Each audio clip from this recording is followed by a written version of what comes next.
Oke, bismillahirrahmanirrahim. Assalamualaikum warahmatullahi wabarakatuh. Bertemu kembali kita setelah 3 kali perkuliahan dengan Pak Dian ya. Hari ini pertemuan ke-12. Minggu depan Pak Yazid sudah mulai masuk dengan project studies ya. Jadi akan ada project yang diminta Pak Yazid untuk dikerjakan dan nanti akan dipresentasikan. Hari ini juga saya sudah menyiapkan tugas untuk perkuliahan hari ini di e-learning, jadi nanti coba-coba silakan dikerjakan. Sebetulnya tugas-tugas yang saya berikan itu bisa menjadi salah satu pemandu ya untuk bisa menjawab project studies yang minggu depan akan disampaikan oleh Pak Yazid ya. Hari ini saya akan bicara bagaimana prospek dari nilai tambah lingkungan itu terhadap agribisnis masa depan. Materinya juga sudah saya upload di e-learning, jadi sudah lama malah ya, jadi nanti silakan di-download dan dibaca. Materi saya terbagi menjadi 2 bagian. Yang pertama adalah Sustainable Challenges in Food Production, dan yang kedua adalah Agricultural Modernization, Sustainable Agriculture, salah ya ini ketikannya, and Economic Environmental Value Added. Jadi saya mulai dengan materi yang pertama terkait dengan bagaimana tantangan keberlanjutan untuk produksi pangan. Saya akan coba lebih banyak bahas ke masalah pangan karena saat ini yang menjadi persoalan pokok di kita sebetulnya sustainability di pangan. Saya ulang dulu sebelum saya masuk bagaimana nilai tambah itu nanti berdampak terhadap agribisnis masa depan. Saya akan coba review dulu terkait dengan materi sebelumnya, yaitu bagaimana sistem ekonomi itu bisa jadi sistem ekonomi linear dan ekonomi sirkuler ini bisa berlaku di mana saja, di berbagai sektor, artinya bisa di pertanian, bisa di non pertanian gitu ya, jadi bisa di banyak sektor. Nah, tinggal bagaimana nanti kita menarik nilai-nilai yang ada di dalam ekonomi sirkuler itu ke dalam sektor pertanian, dan itu ada di dalam tugas.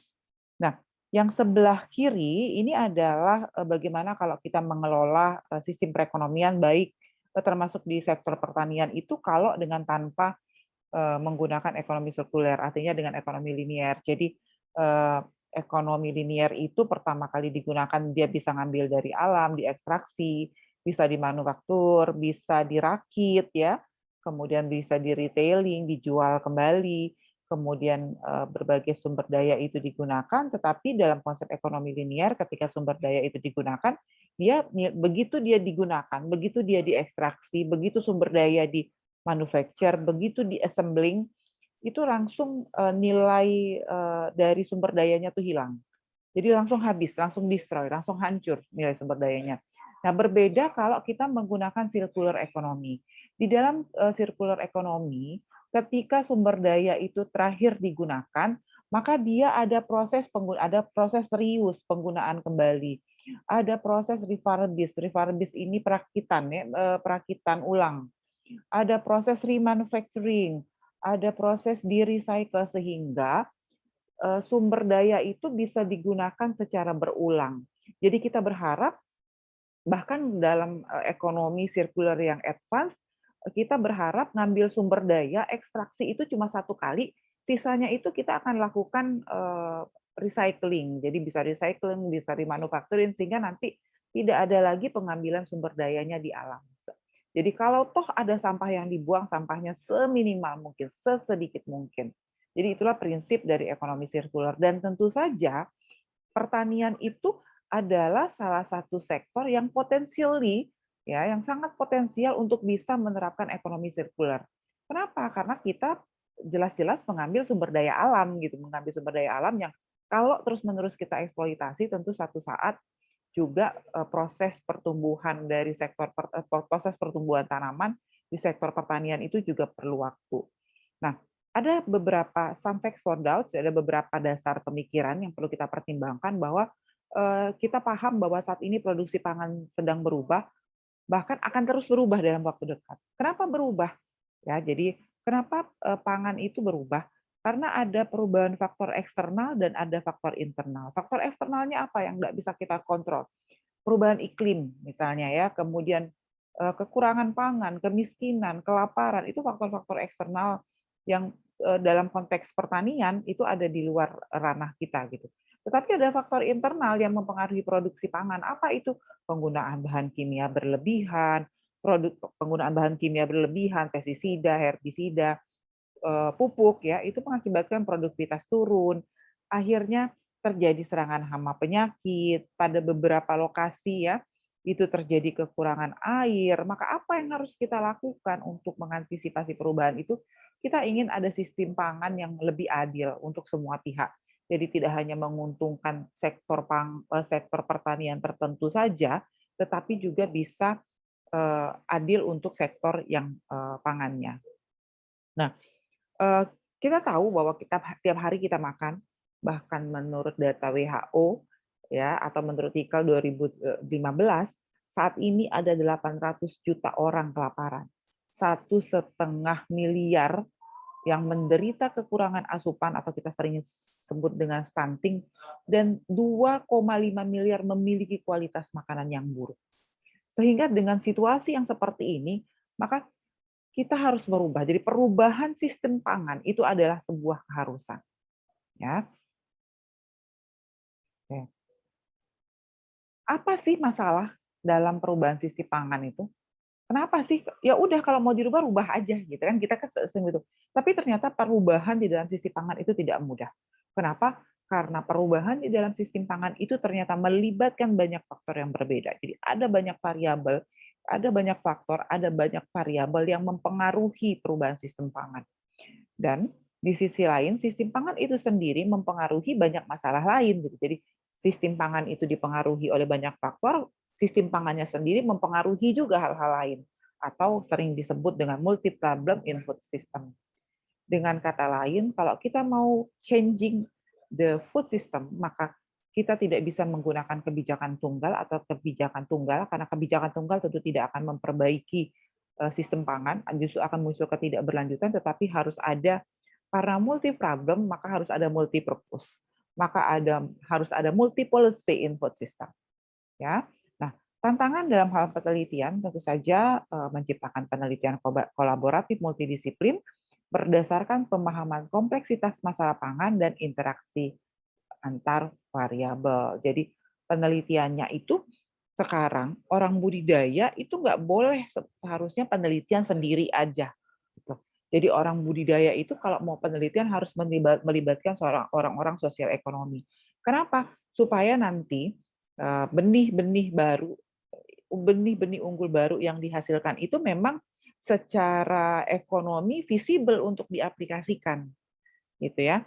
Jadi misalnya kalau kita mau melakukan inovasi apa ya, kalau di sekarang kan kalau kita mau mau makan gitu ya, beli nasi gitu ya, itu kan belum ada, kalau mie itu udah ada.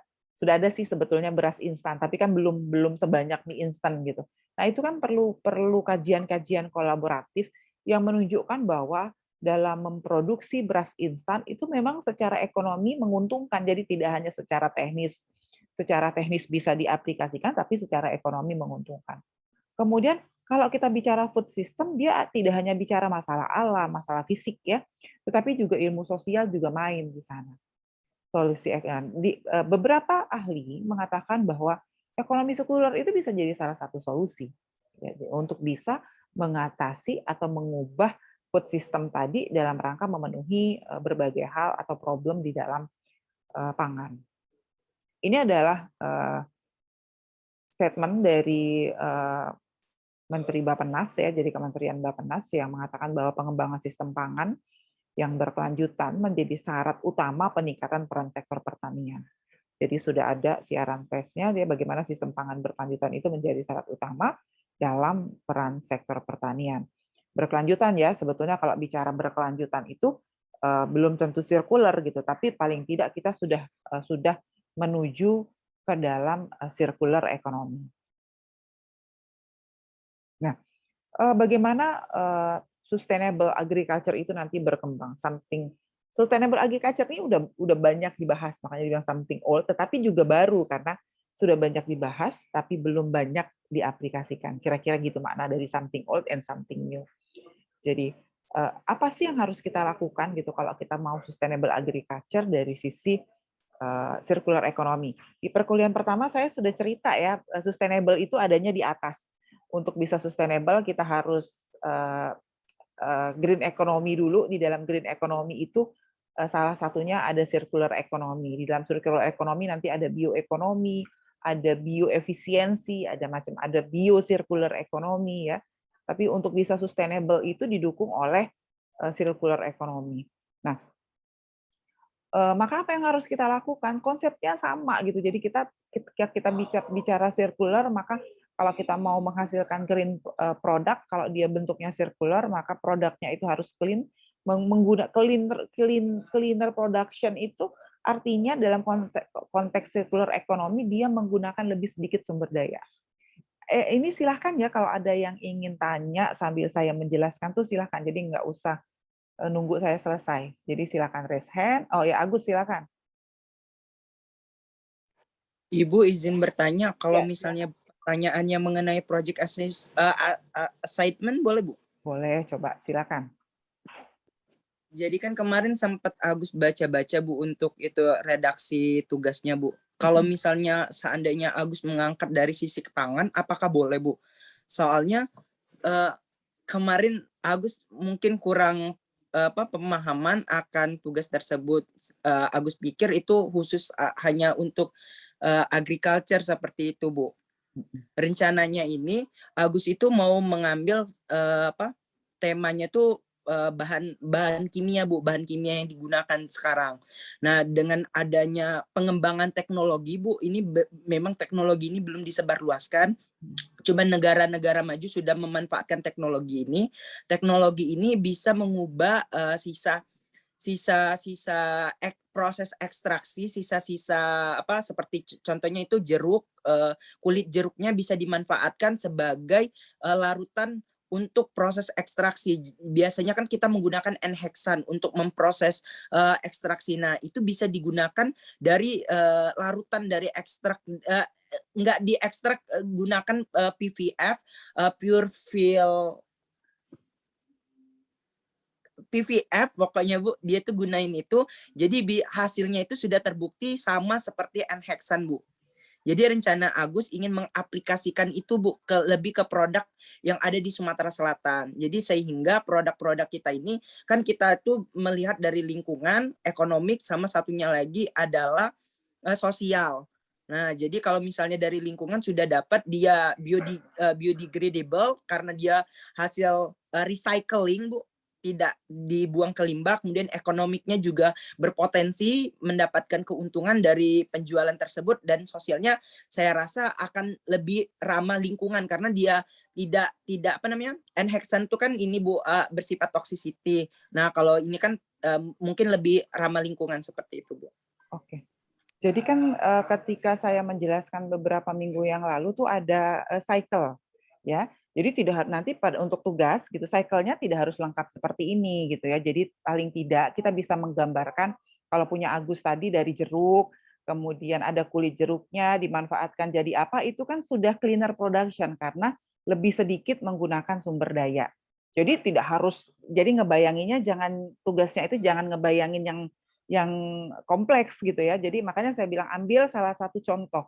Jadi ketika kita sudah bisa menangkap nilai tambah dari produk agriculture ya, agriculture itu bisa kalau dia dalam arti luas kan tidak hanya pangan sebetulnya, tetapi bisa pertanian, perikanan, bisa peternakan ya. Kalau misalnya cangkang udang itu kan bisa dibuat menjadi kosmetik, itu kan sudah berarti kan di dalamnya sudah ada nilai tambah ya. Jadi bisa juga jadi perikanan. Oke, saya lanjutin. Ada lagi yang mau bertanya? Hosi mau tanya? Irfansah? Belum? Oke, lanjut ya. Jadi ketika kita menggunakan green product tadi ya kata Agus sudah menyinggung tidak non toksik, kemudian masa pakainya bisa lebih lama, recycle juga gitu. Maka kita menghasilkan green production juga secara tidak langsung karena tidak harus pakai sumber daya baru yang ada di alam gitu ya, yang tidak ngambil yang baru tapi menggunakan yang sudah ada. Sehingga nanti kita akan bisa memberikan pelayanan jasa yang lebih panjang, collect at end of life. Jadi kalau collect at end of life itu sampai ke akhir masa pakainya. Jadi kalau bisa sumber daya itu sekali diambil, itu sekali aja ngambilnya, setelahnya bisa kita recycle. Harapannya bisa seperti itu gitu. Walaupun mungkin untuk Indonesia kita mungkin saya pernah bilang ya, kalau Jepang itu memerlukan waktu sekitar 30 tahun untuk bisa seperti sekarang gitu, hidup dalam kondisi yang serba green, serba rapi, dan menyadari bahwa green itu penting, itu butuh waktu 30 tahun. Kemudian recycle waste, mengolah sampah, mereuse sumber daya, sehingga nanti dia tidak ada, harapannya tidak ada yang terbuang, seminimal mungkin yang terbuang. Ya, biasanya kalau yang terbuang itu kalau tidak bisa sama sekali dibuang, akhirnya masuknya ke insinerator. Kalau masih bisa dipakai. Nah, sekarang saya kembali ke food system. Kita akan setiap hari, tapi kita jarang memikirkan apa yang terjadi dengan makanan kita itu sebelum dan sesudah kita makan. Ya, bahkan kalau sebelum itu kita nggak pernah berpikir bahwa kadang-kadang pada saat makan kita buang-buang sesuatu karena kita nggak berpikir bagaimana petani itu menggunakan begitu banyak sumber daya untuk bisa menghasilkan sepiring nasi yang kita makan. Sesudah makan, kita masih ada waste food-nya. Jadi kalau kuliah Pak Randy waktu itu dia sampaikan bahwa Indonesia itu adalah negara kedua atau ketiga penghasil food waste. Jadi paling banyak penghasil sampah makanan. Nah, itu kita semua kegiatan yang berhubungan dengan produksi dan konsumsi pangan adalah bagian dari sistem pangan global. Nah, produksi pangan itu sebetulnya adalah bagian penting dari circular economy. Artinya sebetulnya ketika kita bicara pangan, di sektor apapun, di sektor konsumsi kita sebagai konsumen atau petani sebagai produsen, kita bisa terapkan circular economy. Makanan yang diproduksi secara berkelanjutan dan konsumsi makanan yang berkelanjutan memainkan peran kunci dalam menghemat sumber daya alam yang berharga dan khususnya dalam siklus biologis tertutup. Dalam produksi pangan yang berkelanjutan, sumber daya yang terbuang dan emisi diminimalkan di semua tahap produksi. Makanya tadi, harapan kita emisinya kecil, sumber daya yang terbuang nggak ada, sehingga nanti dia nol gitu ya. Bahkan di beberapa negara tuh sampai nol, karena semuanya bisa diolah. Ya. Oke, agriculture modernization bagian kedua, sustainable agriculture, kemudian nilai tambah ekonomi lingkungan. Nah, ketika kita apa sih kalau kita mau bicara memperbaiki food system, ya apa dulu sih yang harus kita perbaiki? Nah, kira-kira gitu. Apa sih yang harus kita perbaiki? Ya, jadi yang pertama adalah kita paham bahwa pertanian dan produksi pangan di negara-negara barat itu dimodernisasi dengan kuat setelah Perang Dunia Kedua. Modernisasi mengacu pada bagaimana perkembangan ilmu pengetahuan dan teknologi mengarah pada spesialisasi pertanian yang kuat sekitar tahun 1940-an, jadi pasca Perang Dunia Kedua setelah revolusi industri. Modernisasi pertanian ditandai dengan penggunaan teknologi, tujuannya untuk meningkatkan produktivitas. Pertanian dimekanisasi, diintensifkan, dispesialisasi, ya. Dan ini tentu saja dalam konteks tertentu meningkatkan penggunaan pupuk dan pestisida buatan. Misalnya, bahkan sebelum awal tahun ke-20, siklus nutrisi pertanian hampir sepenuhnya tertutup dan kemudian pupuk kandang mulai digantikan oleh pupuk industri. Produk pertanian atau pangan semacam ini yang kalau kita sering sebut dengan pertanian konvensional, berusaha mengendalikan alam sedemikian rupa sehingga meminimalkan gangguan terhadap perekonomian. Tujuannya adalah meningkatkan produksi dan efisiensi. Nah, apa kritik terhadap modernisasi pangan yang kita gaung-gaungkan saat ini, yang saat ini sedang gencar-gencarnya dilaksanakan di Indonesia? Pengoperasian modernisasi sistem pangan dikritik karena memandang produksi pangan sebagai sistem linier. Jadi dia linier, mulai dari produksi sampai konsumsi tanpa ada proses daur ulang di dalamnya. Ya, kritik juga berfokus pada perbedaan pandangan antara alam dan masyarakat. Alam dipandang sebagai sumber daya eksternal dan tidak terbatas gitu. Kita selalu berpikir bahwa pokoknya pasti ada tersedia di alam gitu. Padahal sebetulnya kapasitas alam dalam menyediakan sumber daya itu juga terbatas. Nah, ini kritik modernisasi. Jadi modernisasi kita itu masih menggunakan sistem linier. Nah, apa sih dampak dari modernisasi? Atau kalau kita bicara modernisasi ini adalah gambaran dari linear ekonomi, maka dia memunculkan ya beberapa persoalan. Ini saya ambil dari jurnalnya Pak Pendik ya, Environmental Consequence of Modern Production Agriculture. Pertama tentu ketika kita modernisasinya kebablasan, ada masalah ekologi, ya, ada masalah dengan konsumsi, ada masalah sosial. Tadi sudah dibahas, sudah dibilang Agus, ada masalah sosial. Jadi ketika nanti kita, ini kan linear nih, kalau seandainya linear itu langsung kebalikan dari sirkuler, tadi Agus mengatakan, maka persoalan sosial, ekonomi, lingkungan selesai gitu. Kita tidak ada persoalan lingkungan karena penggunaan bahan kimia dari limbah kulit jeruk itu ternyata tidak merusak lingkungan. Sekarang kan misalnya ini kontaminasi air dan tanah, ya, kemudian erosi, menurunnya biodiversitas, kemudian emisi gas, ya, deteriorisasi, penurunan kesejahteraan hewan, ya, kemudian eksploitasi berlebihan terhadap sumber daya alam, deforestasi, dan juga penurunan populasi hewan-hewan liar. Lalu kalau dari sisi kualitas makanan yang kita makan gimana? Tentu saja dengan modernisasi penggunaan pupuk, kemudian pestisida yang berlebihan menyebabkan kualitas makanan kita menurun. Kalau kualitas makanan kita menurun, maka tentu saja itu tadi muncul penyakit, obesitas, ya macam-macam hal yang menyebabkan yang berkaitan dengan pangan. Bagaimana dengan sosial dan budaya? Ketika kita menggunakan sistem linier, maka dia akan meningkatkan increase, ya, pengangguran di pedesaan. Ya, jadi kalau kan kita tahu nih bahwa pertanian itu adalah sektor yang labor intensif. Dia banyak menggunakan tenaga kerja. Maka ketika dimodernisasi tentu banyak pengangguran. Maka pemerintah harus punya strategi bagaimana caranya menangkap pekerja pertanian ini supaya tidak menganggur, harus ada strategi. Ya. Kemudian peningkatan migrasi dari desa. Karena kehilangan pekerjaan di desa, pindah ke kota. Nah, mencoba mencari peruntungan di kota. Maka disappearance, ya, jadi kehilangan economic viability and social cohesion of rural area.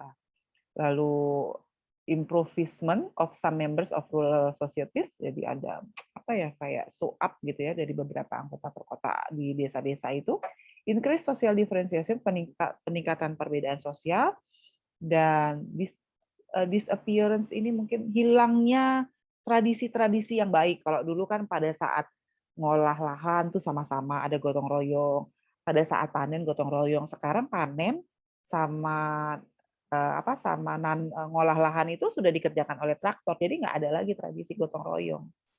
Nah, jadi banyak yang hilang gitu ketika kita bicara modernisasi, dan ketika kita bicara bahwa modernisasi itu adalah gambaran dari sebuah sistem pertanian yang tidak linear. Nah, maka masalahnya problem di modernisasi pertanian itu intinya adalah karena dia menerapkan ekonomi linear.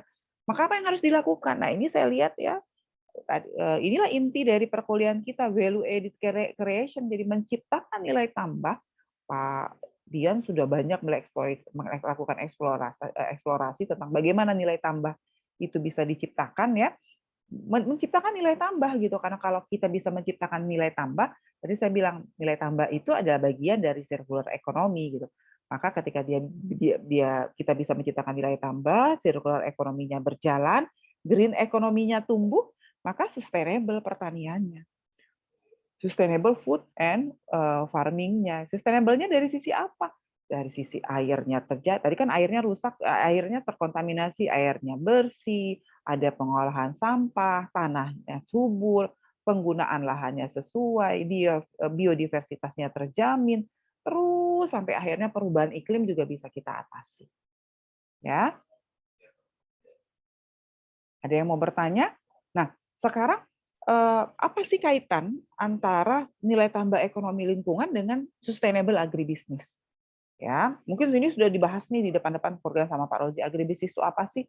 Agribisnis itu bagaimana kita menggunakan aktivitas, melakukan operasi, menggunakan berbagai sumber daya, mulai dari input, proses produksi, pasca panen sampai dengan pasar. Jadi dia satu kesatuan yang lengkap. Itu agribisnis. Makanya kalau kita bicara penelitian kita usaha tani, jadi hanya menghitung Misalnya pendapatan petani karet, itu sebetulnya belum agribisnis.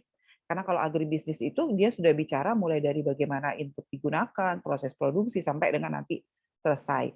Bagian dari agribisnis iya, tapi kalau lengkap belum. Nah, ini bagian dari agribisnis. Dan tentu agribisnis itu punya supporting system. Ya, jadi yang saya sampaikan tadi ada inputnya, ada produksi, ada processing, ada marketing.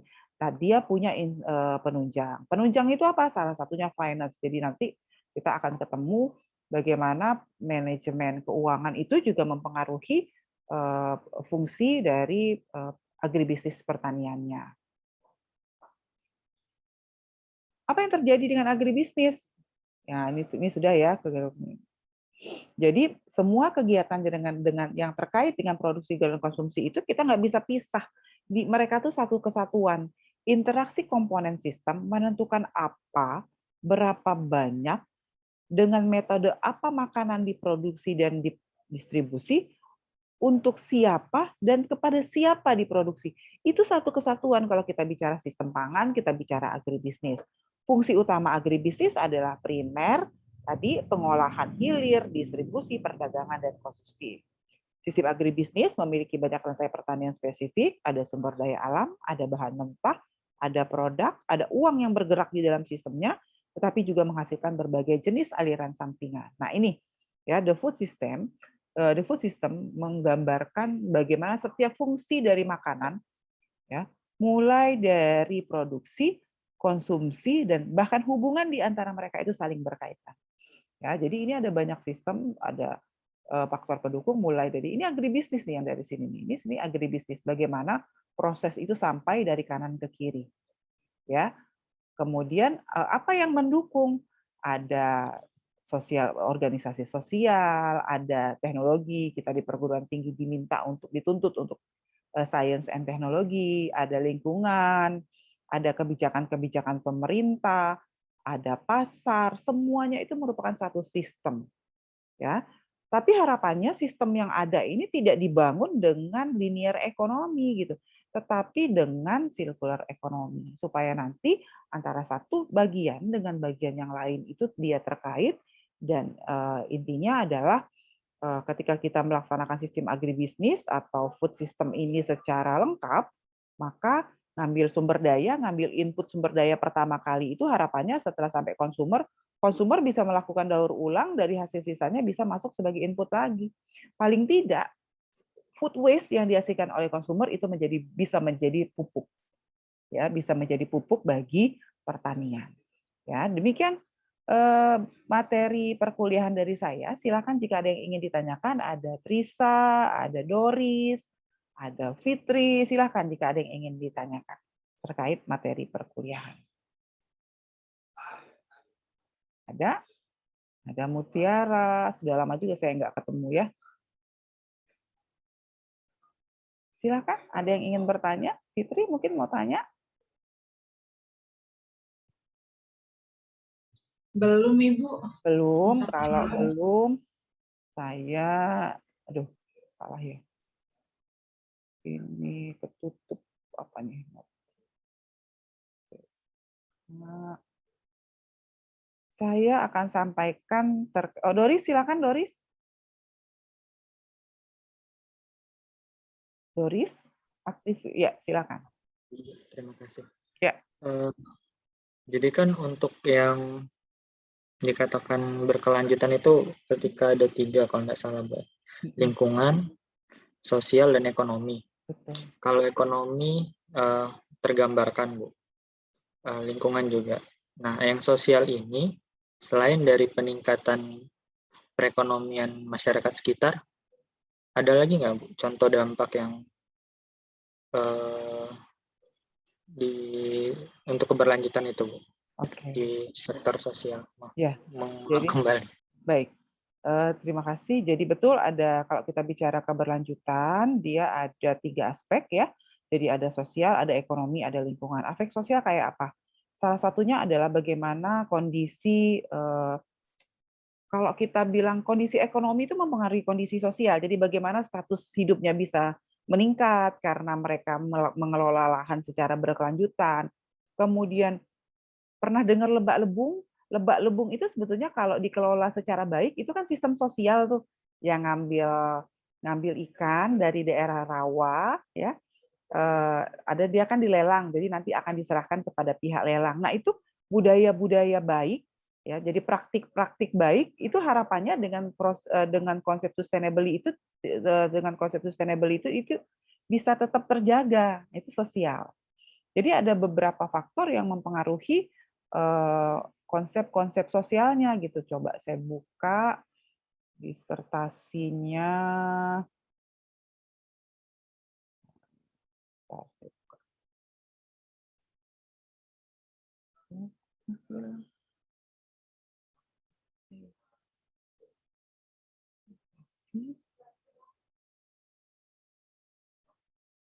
Nah, oke, ini ada disertasi mahasiswa PMDSU. Coba ada enggak? Ya, jadi bagaimana dia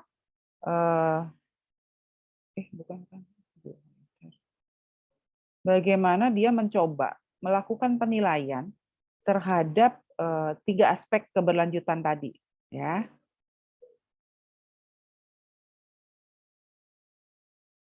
Oke, saya share supaya nanti lebih kebayang. Nah, ini disertasi mahasiswa analisis keberlanjutan tadi produksi padi, ya.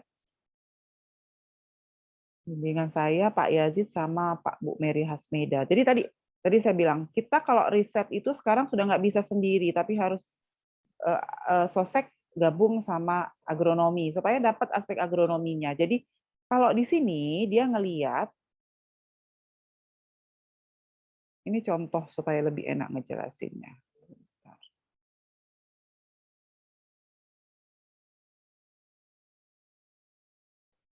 Nah, oke.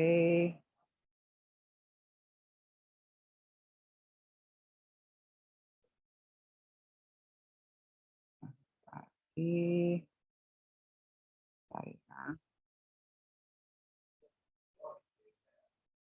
Nah, ini budidaya padinya, lalu ada sosialnya itu salah satunya dilihat dari bagaimana waste management si petaninya. Mana ya? Kalau nggak salah dia ini ada tabel yang berkaitan dengan, jadi sosialnya itu dilihat dari ini nih, pengolahan limbah nih. Sosialnya itu diwakili oleh ini kemarin. Jadi macam-macam pengolahan cara melihat aspek sosial dalam keberlanjutan itu. Teknik produksi, berkelanjutannya produktivitas. Nah, ini sosial. Dia lihat dari umur, jumlah tanggungan, pendidikan, pengalaman usaha, status, karakteristik sosialnya. Kemudian ada itu juga dilihat dari waste manajemennya juga. Nah, ini pengolahan limbah, ini lingkungan ya, kalau nggak salah pengolahan limbah. Ya, jadi bagaimana mereka menerapkan reuse, bagaimana reuse, bagaimana recycle di tingkat petani itu. Ya, seperti itu kira-kira, Doris. Jadi ada banyak, ketika kita riset, bagaimana variabel sosial itu nanti dinilai, itu bisa kita dapatkan dari tinjauan studi terdahulu. Jadi jurnal-jurnal itu merujuknya sosial itu dari mana. Bisa dari budayanya tidak hilang, bisa dari peningkatan status sosial karena pendidikan, karena peningkatan pendapatan. Tadi ya dia lihat dari status lahan. Jadi ada banyak gitu, tergantung nanti jurnal mana yang dirujuk. Seperti itu sosial, Doris, kira-kira. Ada lagi, silahkan. Ibu, saya mau tanya, Bu. Boleh, silahkan Hosi. Agak sama sih, Bu. Contohnya sama yang kayak Agus tadi. Cuman kan Agus tadi memaparkan bahwa kulit jeruk itu bisa dimanfaatkan untuk bahan ekstraksi, Bu. Nah, ini ada waktu itu pernah saya baca bahwa kulit kopi yang limbah dari biji kopi itu ternyata bisa dimanfaatkan kembali untuk dijadikan teh seperti itu, Bu, teh kulit kopi. Nah, tapi ternyata dari konsumen itu kurang menyukai produk ini, Bu. Nah, balik lagi ke sustainable agriculture itu kan tadi melihat tiga 3 poin ya Bu, atau 3 segi, bisa dari ekonomi, kemudian sosial, sama pertaniannya. Kalau pertanian dan ekonomi itu kan sudah pasti Bu, dia kalau dari pertanian mengurangi limbah, kalau dari ekonomi dia bisa meningkatkan nilai tambah dari kulit kopi tersebut. Tapi yang dari sosial, di sini kita lihat konsumennya itu ternyata eee, tidak tertarik untuk mengkonsumsi produk itu. Kira-kira pengolahan kulit kopi menjadi teh kulit kopi ini bisa dikatakan sustainable agriculture atau hanya bisa dikatakan sebagai green management saja, Bu? Seperti itu. Oke. Jadi kalau menuju ke sustainable belum. Jadi karena itu tadi saya bilang kalau kita riset ya terkait bicara sustainable itu kita tidak hanya melibatkan orang, kan seringkali kalau kita tuh bicara apa namanya green sustainable itu kita hanya bicara produksinya saja gitu. Kita sering meninggalkan aspek yang lain gitu. Karena itu ketika kita memutuskan apakah sebuah sebuah kasus itu sustainable atau tidak, maka dia tidak hanya melibatkan satu pihak saja kayak tadi kan. Sustainable atau tidak sih pertanian padi pasang surut, maka ada aspek produksi juga yang harus dilihat, secara ekonomi menguntungkan atau tidak, secara sosial diterima atau tidak, karena yang diambil itu sebetulnya adalah extended benefit cost analysisnya. Kalau benefit cost analysis, kita hanya bicara, oh udah menguntungkan, udah oke gitu. Tapi kalau seandainya extended benefit cost analysis itu kita juga lihat aspek sosial, oh ternyata nggak punya pasar. Bagaimana kita mau menghasilkan produk kalau ternyata produknya nggak punya pasar gitu. Kira-kira gitu. Jadi dari sisi sosial, dari sisi ekonomi nilai jualnya ada, tetapi jumlah penjualannya nol gitu. Dari aspek sosial masyarakat nggak mau beli gitu. Jadi prefernya nggak ada. Nah, itu bisa jadi salah satu ininya. Bisa masuk dalam tugas.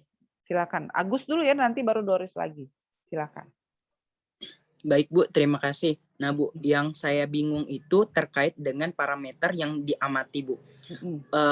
Di satu sisi saya itu lebih khusus parameternya untuk membuktikan bahwa penggunaan si teknologi PEV Pulse Electric Field ini terhadap si daun jeruk itu memang sudah dibuktikan Bu. Memang sudah ada jurnal sebelumnya yang menyatakan bahwa proses ekstraksi yang menggunakan N-heksan dengan yang menggunakan kulit jeruk yang sudah digunakan teknologi PEV ini sudah hasilnya lebih baik malahan Bu, lebih baik yang di daun jeruk. Nah, tetapi yang ingin saya gambarkan itu kan pengaplikasiannya Bu. Jadi yang di sini yang ingin saya riset. Bagaimana pengaplikasian penggunaan yang PEV ini bisa dilakukan khususnya di masyarakat di Sumatera Selatan. Yang kita ketahui kan kebanyakan mahasiswa di laboratorium itu kan masih menggunakan bahan yang benar-benar sistemnya toxicity kayak itu Bu. Kalau misalnya terhirup atau itu kan menjadi racun bagi mahasiswa itu tersendiri. Itu kan tidak ramah lingkungan dan juga dia harus labnya harus mempunyai pembuangan khusus. Kalau tidak mempunyai pembuangan khusus kan tidak bisa menggunakan larutan N-heksan itu untuk pengolahan lanjutannya. Baru bisa dikeluarkan dari pengolahan lanjutan itu baru bisa di lingkungan seperti itu kan Bu. Nah, rencana saya itu ingin mengekat itu Bu, mengekat semua itu ketika kita menggunakan hasil si PEV ini bisa tidak kan itu kan cost kan itu mengeluarkan cost tambahan kan Bu menggunakan teknologi yang pengolahan itu, terus juga biaya N-heksan ini justru lebih mahal karena ini kan hasil dari samping. Nah, itu bagaimana Bu caranya untuk membuktikan tingkat yang sosial kemudian lingkungan bisa dibuktikan dari penelitian dari segi penelitian Bu. Ya, oke. Terima kasih Bu. Oke, kalau lingkungan itu kita bisa lihat dari ininya ya, dia lihat dari apa sih kandungan racun yang ada di air dan sebagainya. Nah, sekarang sosial. Bagaimana cara mengukur sosial? Tadi salah satunya dampak terhadap kesehatan. Maka yang bisa kita ukur. Jadi ini yang disebut dengan extended benefit cost analysis. Di mana saya ngomongin extended benefit? Di kuliah sebelumnya ya. Jadi extended benefit cost analysis itu inilah yang disebut. Jadi kalau kita nggak bisa mengukur sosial itu, sosial gimana ya? Maka kita harus punya parameter, harus punya indikator. Indikatornya adalah kesehatan. Kesehatan orang itu jadi sakit. Terus gimana caranya? Maka yang kita nilai adalah biaya berobatnya. Nah, itulah maka akan ada tambahan, berarti kalau kita pakai yang Agus produksi, maka ada pengurangan biaya ke dokter, sekian. Misalnya kalau dia sakit, dia harus keluar sekian, harus kena apa gitu, sehingga nah itu yang dihemat. Itulah nilai, positif dari, sosialnya. Kalau ekonomi, jelas, nah ini harus ekonomi kita hati-hati. Ekonomi, maka kita harus bandingkan kalau dengan ini biaya biaya produksinya sekian, kalau dengan yang punya Agus biaya produksinya berapa? Nah, jelas kita bisa sandingkan. Nanti kita bandingkan dengan dampak sosialnya. Kan kalau yang tadi kata Agus biayanya secara ekonomi lebih mahal, tapi biaya yang lebih mahal itu akan dipotong oleh penurunan biaya kesehatan. Karena kan jadi nggak sakit. Nah, gitu kira-kira Gus. Ya, ini masih Baik Bu, terima abstrak kasih soalnya. Bu. Jadi masih belum kebayang ini mahasiswanya. Oke, ada lagi silakan. Doris? Doris? Doris, silakan Doris. Baik Bu. Sore ini banyak diskusi, nggak apa-apa ya Bu? Nggak apa-apa, silakan. Nah, karena topiknya jadi, menarik dan baru gitu ya. Iya Bu, karena analisis nilai tambah tuh. Jadi belum kebayang Iya. analisisnya gimana. Sebetulnya belajar cara analisisnya bisa 1 mata kuliah dan 1 semester sebetulnya. Extended benefit itu. Silakan. Nah, nggak apa-apa. Oh ya ini. Sedikit yang Agus tadi kan. Dia itu limbah kulit jeruk ya? Iya, benar Kak. Nah, ini yang jadi penasaran tuh kan satu, itu dimanfaatkan untuk perusahaan jeruk itu dengan produk tambahan sampingan daripada jeruk itu, atau dia menciptakan yang di luar jalur gimana ya? Contoh nih Bu, Doris project assessment ini target ke sabut kelapa, karena kan itu memang terjadi di lapangan masih limbah, masih sebagai limbah lah di Sumsel. Walaupun di Jawa mungkin udah dimanfaatkan. Nah, Doris sudah baca beberapa jurnal dan itu bisa dimanfaatkan lagi untuk masih di sektor kelapa, kayak gitu.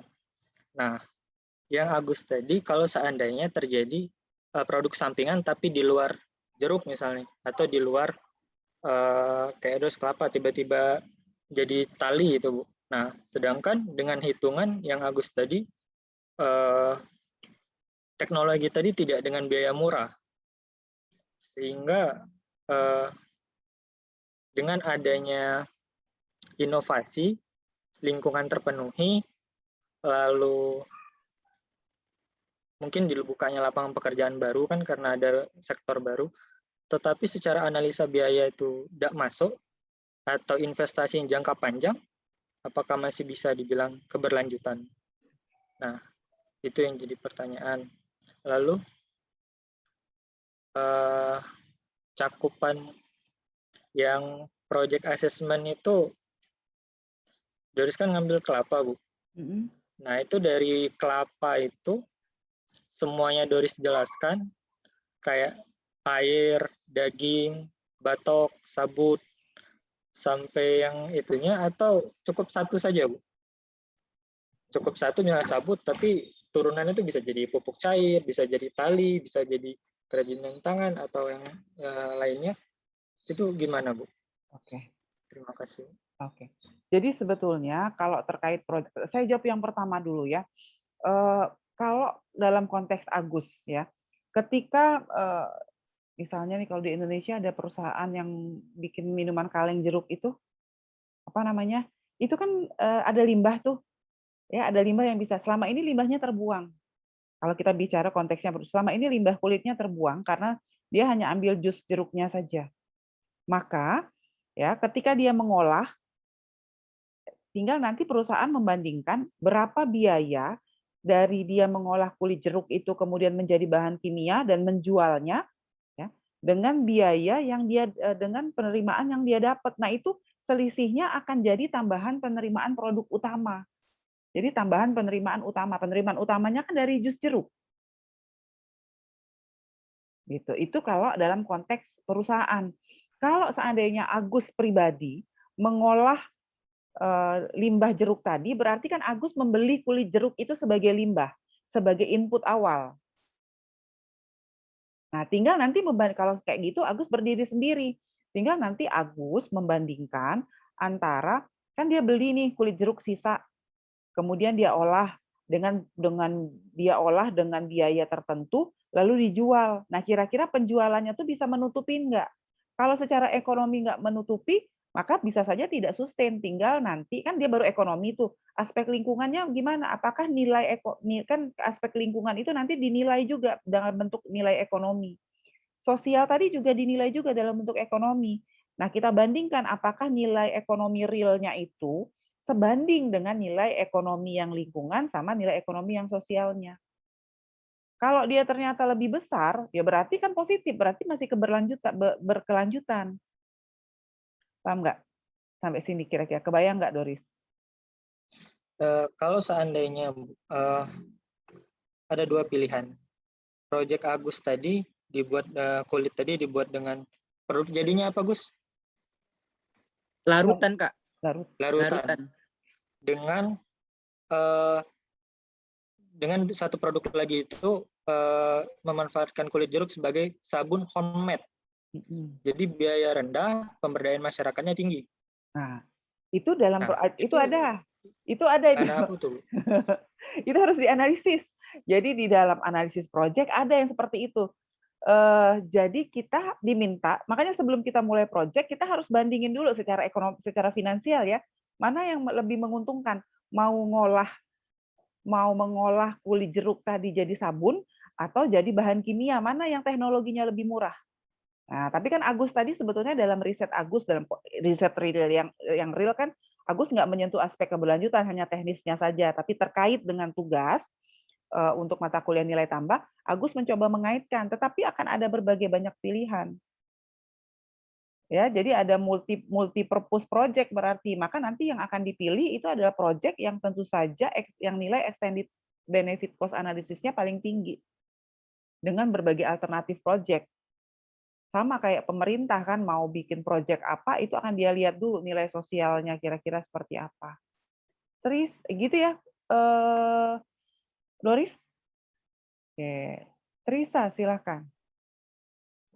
Ini Bu izin bertanya yang mengenai analisis keberlanjutan itu yang kan dampak dari sosial ekonomi sama lingkungan itu, proyeknya itu bisa analisis keberlanjutan itu bisa dinilai jika proyeknya itu udah berjalan berapa lama Bu minimal?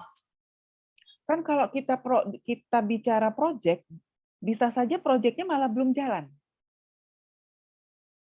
Ya enggak, kalau kita di dalam analisis proyek itu ada proyek, kalau dia evaluasi proyek, itu berarti proyeknya sudah jalan. Tapi kalau kita bicara analisis proyek, proyeknya belum jalan bahkan. Justru kita mau lihat apakah ya konsep biosirkular ekonomi yang kita buat ini menguntungkan atau tidak dari sisi ekonomi, dari sisi sosial, dari sisi lingkungan. Justru bisa jadi salah satu topik riset. Ya enggak? Itulah yang dilakukan oleh orang-orang yang banyak berkecimpung di dalam ekonomi sumber daya alam. Jadi dalam valuasi ekonomi itu mereka akan menilai apakah sebuah proyek itu berkelanjutan atau tidak. Seperti itu. Jadi kayak ada mahasiswa saya bimbingan S3 di lingkungan, dia melihat kalau hutan itu dikonversi, maka yang dilihat itu misalnya ada nilai warisan, itu kan nilai sosial juga, nilai warisan, kemudian jalan yang kebuka. Kalau dulu secara sosial mereka untuk mencapai daerah lain susah, tapi setelah hutannya dibuka sekarang jadi kerasa dekat gitu karena sudah ada jalan. Kan nilai sosial tuh. Nah, tinggal kita bandingkan apakah dengan membuka hutan itu nilai yang didapat, nilai ekonomi ya, nilai yang keberlanjutan yang didapat itu lebih tinggi daripada kalau seandainya dia dipertahankan sebagai hutan. Kira-kira gitu. Jadi ada nilai warisan yang menjadi warisan sumber daya yang hilang, yang tidak bisa diwariskan, itu kan akan jadi nilai budaya. Kemudian, tetapi ada positifnya. Kalau dulu secara budaya mereka susah untuk berinteraksi, sekarang jadi mudah. Nah, tetapi ada juga dari sisi misalnya dari sisi teknis dulu mereka bisa dapat air tuh dengan mudah. Sekarang jadi harus beli airnya di PAM. Nah, itu juga gambaran-gambaran gitu yang penting ketika kita bicara aspek keberlanjutan. Ya. Ada lagi? Silakan. Saya juga ada. Coba ya, kalau ini bisa nggak mewakili ya. Riset sama CSF. Sebentar.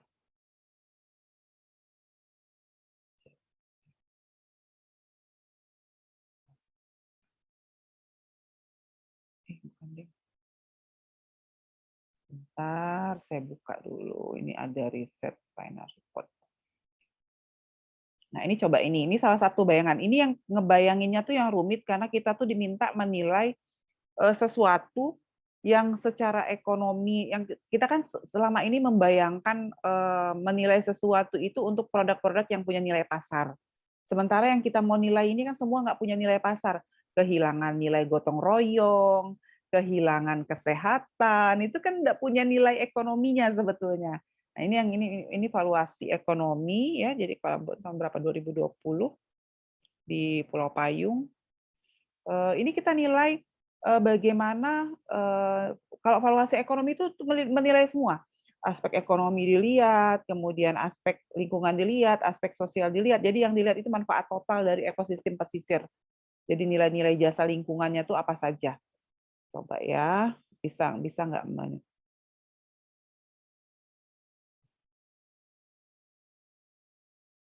Nah, ini nilai-nilai gunanya itu ya. Jadi ada nilai guna langsung, ada nilai non guna. Jadi kita selama ini yang kita bayangkan tentang sumber daya yang kita pakai itu pasti nilai guna langsung. Jadi sumber dayanya bisa dijual, ikannya banyak. Padahal ada nilai-nilai tadi kan belum kebayang nilai sosial. Misalnya apa? Misalnya fungsi hutan sebagai pelindung pantai ini fungsi lingkungan, tapi ada nilai pilihan. Dia bisa dipakai untuk praktikum, bisa dipakai untuk penelitian, ada nilai keberadaan, biodiversitasnya terjaga, ada nilai warisan terhadap generasi selanjutnya. Nah, ini bisa selama ini kita melihat hanya nilai guna langsung saja yang punya nilai ekonomi. Yang lain itu nggak pernah kita nilai secara ekonomi. Kira-kira gitu, nggak pernah kita nilai secara ekonomi. Nah, ini ada metode sebetulnya. Jadi misalnya nih, kalau nilai guna langsung, itu kita langsung gunakan nilai pasar ikan, dikali iklan yang dipanen, dikali dengan harga berapa, itu langsung. Tapi kalau nilai tak langsung untuk pelindung pantai, kita pakai apa? Metodenya kita pakai metode replacement cost. Ya, misalnya nih, nilai pelindung pantai itu adalah panjang pantai dikali dengan biaya pembuatan kalau kita bangun dinding penahan di sepanjang pantai. Itulah biaya pelindung pantai.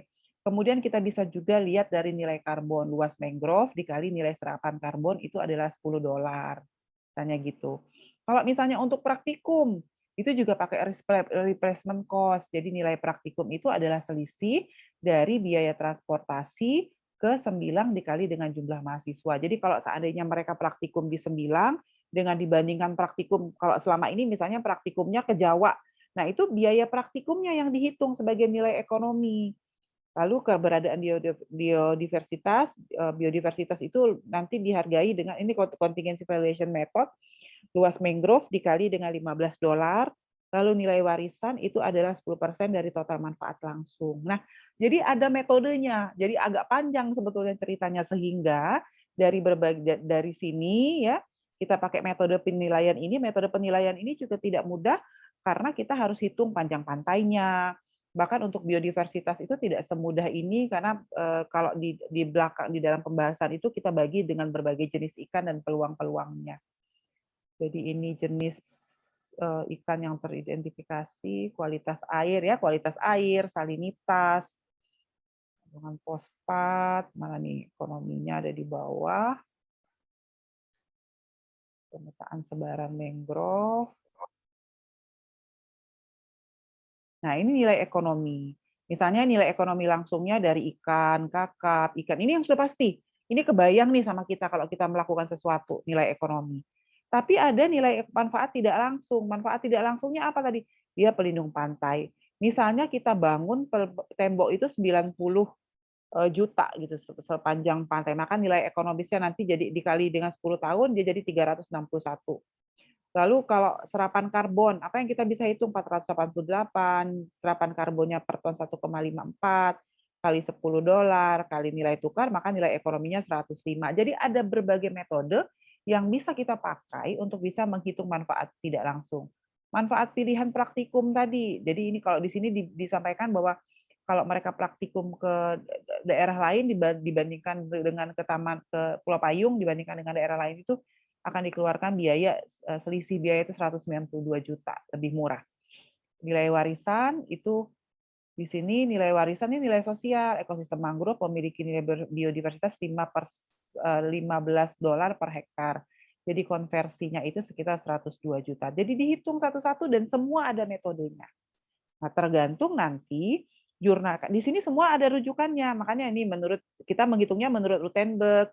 Di sini juga kita sampaikan metode perhitungannya menurut siapa supaya jelas gitu kita tuh menghitungnya pakai menghitung nilai sosial, nilai lingkungan. Kalau nilai ekonomi gampang, tidak perlu karena dia semua punya nilai pasar. Yang susah itu adalah nilai sosial dan nilai lingkungan. Persentase potensi ya. Jadi nah kayak gini nilai langsungnya ternyata cuma 8,49. Jadi kalau ngomongin contohnya punya Agus tadi, secara ekonomi nggak menguntungkan gitu loh, kira-kira gitu. Karena manfaat langsung itu dari total manfaat ekonomi itu cuma 849, tapi ada 51,91% manfaat tidak langsung. Ya, jadi kalau saatnya kita terus bicara manfaat langsung, maka proyek-proyek seperti yang punya Agus itu nggak akan pernah bisa jalan, kira-kira gitu. Jadi kita harus pertimbangkan manfaat-manfaat lain, yaitu manfaat lingkungan dan manfaat sosial, yang ternyata itu lebih tinggi daripada manfaat ekonomi langsung realnya. Kira-kira gitu. Ya, silakan ada yang ingin ditanyakan. Semoga sudah mulai kebayang dikit-dikit gitu ya. Karena kalau sekarang harusnya ada mata kuliah analisis kelayakan proyek atau ekonomi sumber daya alam gitu ya yang bisa mempelajari tentang valuasi ekonominya. Silakan ada lagi. Doris, gimana Doris? Boleh bagi yang tadi Bu. Boleh. Aduh. Oke, boleh. Yang kedua lupa tadi apa ya? Tunggu Bu, masih diingat lagi. Tapi Doris kan orang tua ikut dalam reboisasi mangrove Bu. Terus baru tahu tuh ngitungnya itu ternyata ada sampai $10, $15. Betul. Ya, oke. Yang lain ada lagi? Sudah jam 5, sudah mau persiapan buka puasa. Mungkin saya tutup kuliahnya sampai di sini, nanti saya share ya Doris. Terima kasih atas perhatiannya, semoga apapun yang saya sampaikan bisa memberikan manfaat ya, menambah pemahaman mahasiswa terhadap materi kuliah kita, walaupun saya mengakui bahwa materi kuliah ini baru banget gitu, sehingga memang textbook-nya yang real tentang value added itu belum ada gitu. Jadi kita masih menggali-gali dari banyak jurnal dan tulisan-tulisan serta riset-riset yang ada. Terima kasih atas perhatiannya. Saya tutup kuliahnya. Mohon maaf lahir dan batin. Selamat berbuka puasa. Wassalamualaikum warahmatullahi wabarakatuh. Waalaikumsalam warahmatullahi wabarakatuh.